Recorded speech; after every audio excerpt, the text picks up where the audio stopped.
Materi yang pertama ada stress dan strain, itu tegangan dan regangan. Stress atau tegangan itu gaya yang diberikan persatuan luas.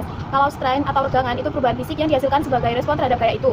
Ketika stress yang diberikan lebih besar daripada kekuatan internal batuan, regangan menghasilkan bentuk deformasi batuan yang disebabkan oleh stress. Regangan dalam batuan dapat dipresentasikan sebagai perubahan volume batuan atau bentuk batuan dan retakan pada batuan.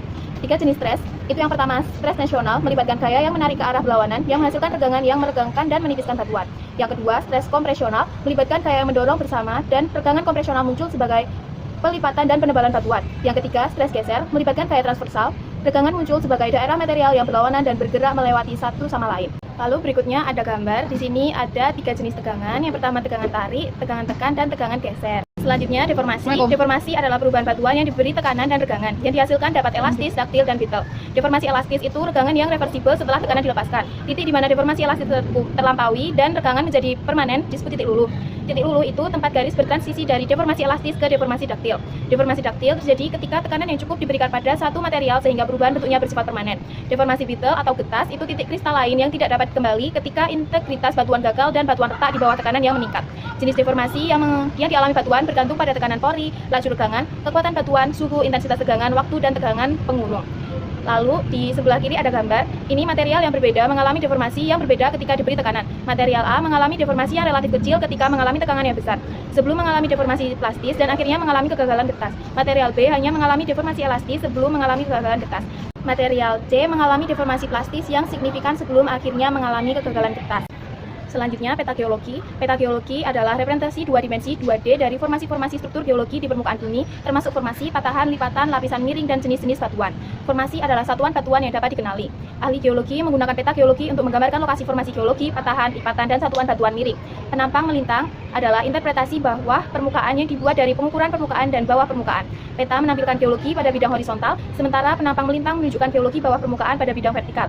Stick dan dip adalah simbol khusus untuk mewakili lapisan miring, dilambangkan seperti huruf kapital T, dengan batang pendek adalah dip, dan garis atas ekstra lebar adalah strike. Sudut strike adalah sudut yang diukur dengan kompas khusus. Oke, materi yang kedua adalah fault atau lipatan. Fault atau lipatan adalah lapisan batuan yang melengkung akibat deformasi duktil atau bahan bisa membengkok tanpa patahan. Umumnya terbentuk di kedalaman di mana suhu dan tekanan cukup tinggi untuk memungkinkan deformasi plastis.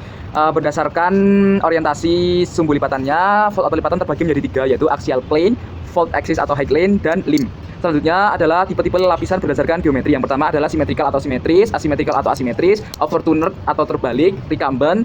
Kemudian yang terakhir adalah plunging fault atau lipatan mematung.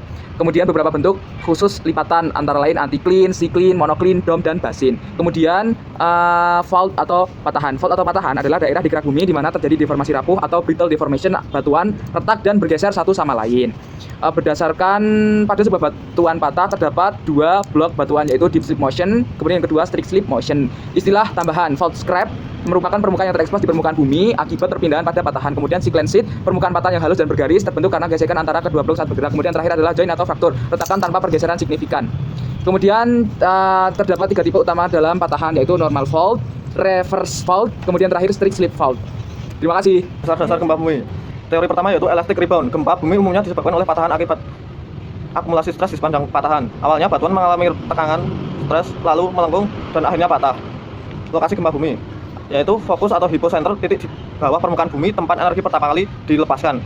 Yang selanjutnya yaitu epicenter, titik di permukaan bumi tepat di atas fokus, biasanya terjadi lokasi guncangan yang paling kuat. Jenis gelombang seismik body wave yang menyebar melalui bagian dalam bumi ada 2, yaitu primary wave dengan ciri paling cepat, gerakan kompresi regangan dan bisa merambat melalui cairan, padatan, dan gas.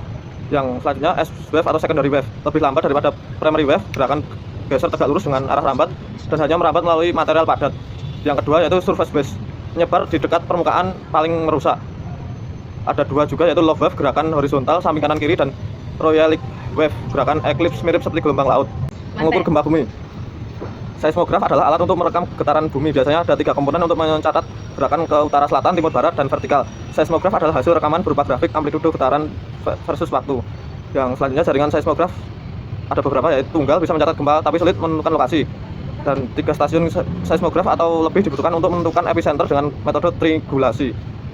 Yang selanjutnya jaringan global digunakan untuk memantau aktivitas seismik dunia. Yang C, seismik tomografi. Teknik modern memanfaatkan gelombang untuk mengintip struktur dalam bumi. Mirip CT scan, bedanya menggunakan gelombang seismik. Hasilnya memberikan informasi mantel inti bumi hingga anomali suhu dan pergerakan lempeng. Skala pengukuran gempa. Yang pertama ada skala Richter, yang kedua moment magnitudo scale atau MW, Yang ketiga, modifikasi Marcelli Intensity atau MMI.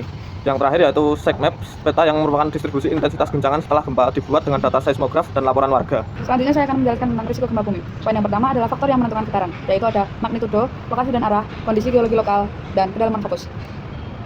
Poin yang kedua adalah faktor yang menentukan kehancuran, ada bahan bangunan, intensitas dan durasi, serta resonansi. Poin yang ketiga merupakan gempa bumi berulang. Aktivitas ini dapat terjadi karena celah seismik yang mengindikasi bahwa segmen patahan terkunci dapat menghasilkan penumpukan regangan dan kemungkinan gempa bumi berulang yang lebih tinggi. Poin yang keempat adalah distribusi gempa bumi, yaitu ada zona subduksi, zona tumbukan, batas transformasi, dan batas divergen. Poin yang kelima atau yang terakhir adalah bahaya sekunder akibat gempa bumi, yaitu ada likuifikasi, yaitu terjadinya ketika sedimen yang jenuh air dan tidak terkonsolidasi. Setelah itu ada tsunami, gelombang laut yang disebabkan oleh gempa bumi, ada tanah longsor, yaitu guncangan dari gempa bumi dapat memicu terjadinya tanah longsor. Setelah itu seis, yaitu gelombang yang dihasilkan dari danau akibat gempa bumi.